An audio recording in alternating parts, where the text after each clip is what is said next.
ये तो सब जानते हैं कि दुनिया में इस वक्त कलयुग चल रहा है, जिसके चलते धीरे धीरे अनाचार और अत्याचार बढ़ता जा रहा है। यह आपने कई बार सुना होगा कि कलयुग का अंत नजदीक है। कलयुग का एक ना एक दिन अंत जरूर होगा।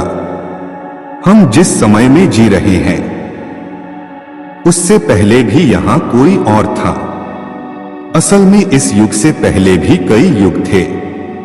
क्या कभी आपने सोचा है कि हमारा यह युग जिसमें हम आज जी रहे हैं, जिसे कलयुग कहते हैं, इस कलयुग का समापन कितने साल बाद होगा और कैसे होगा?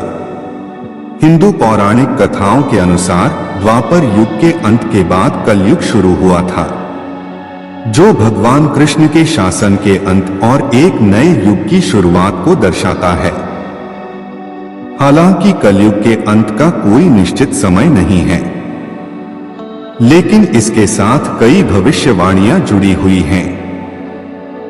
हिंदू ब्रह्मांड विज्ञान में कलयुग चौथा और वर्तमान युग है।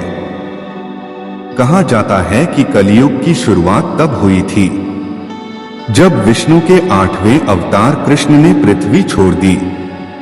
कलयुग के अंत के बारे में उल्लेख हिंदू धर्म के 18 महापुराणों में से केवल विष्णु पुराण में मिलता है। इस ग्रंथ के अनुसार कलयुग 4,32,000 वर्षों तक रहेगा, जिसमें से लगभग 5,000 वर्ष हम पहले ही पूरे कर चुके हैं। और विष्णु पुराण में यह भी कहा गया है कि कलयुग भगवान विष्णु के 10वें और अंतिम अवतार कल्कि के प्रकट होने के साथ समाप्त हो जाएगा। कल्कि को परम रक्षक माना जाता है, जो कलयुग की अराजकता और विनाश को समाप्त करने के लिए पृथ्वी पर आएंगे और शांति व समृद्धि के एक नए युग की स्थापना करेंगे। कलयुग का अंत होने से पहले हमें बहुत से संकेत मिलने लगेंगे, ऐसा हमें पुराणों और शास्त्रों में बताया गया है। यदि हम पुराणों की माने तो कलयुग में पाप अपनी चरम सीमा पर होगा। लोग एक दूसरे पर अत्याचार करेंगे। सभी देश एक दूसरे से लड़ने के लिए उतारू होंगे। एक दूसरे की जमीनों पर कब्जा किया जाएगा। इंसानों के साथ साथ जानवरों पर भी अत्याचार किया जाएगा। वातावरण पूरी तरह प्रदूषित हो जाएगा। धरती रहने लायक नहीं रहेगी। जल पीने लायक नहीं रहेगा। खाने को कोई भोजन नहीं रहेगा। लालच अपनी चरम सीमा पर होगा। कोई किसी का सगा नहीं होगा। बाप बेटे को और बेटा बाप को मारेगा। स्त्रियों की कोई इज्जत नहीं करेगा।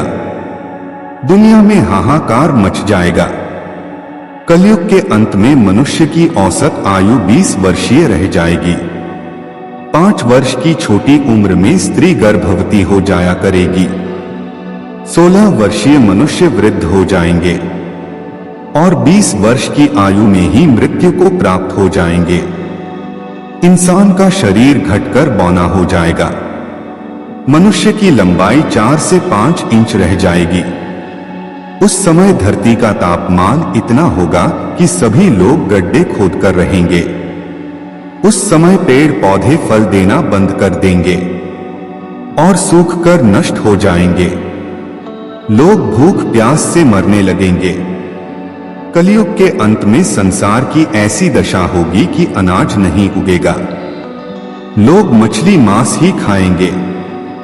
गाय बकरी के समान हो जाएगी और गाय दूध देना भी बंद कर देगी।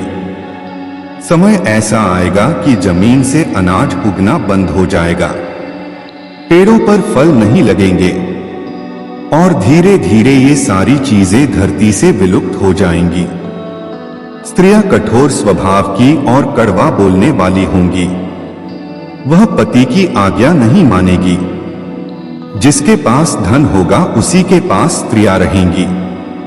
मनुष्य का व्यवहार गधों जैसा केवल गृहस्थी का भार उठाने वाला ही रह जाएगा। लोग विषय भोग में लिप्त रहेंगे। धर्म कर्म का लोप हो जाएगा। मनुष्य जप रहित नास्तिक वो चोर बन जाएगा।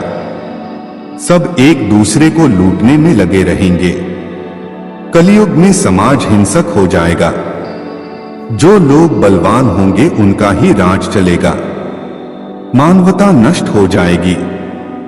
रिश्ते खत्म हो जाएंगे। एक भाई अपने ही भाई का शत्रु बन जाएगा। एक हाथ दूसरे हाथ को लूटेगा। कलयुग में लोग शास्त्रों से विमुख हो जाएंगे। अनैतिक साहित्य ही लोगों को पसंद आएगा। बुरी बातों और बुरे शब्दों का ही व्यवहार किया जाएगा। स्त्री और पुरुष दोनों ही अधर्मी हो जाएंगे। स्त्रियां पतिव्रता धर्म का पालन करना बंद कर देंगी और पुरुष भी ऐसा ही करेंगे।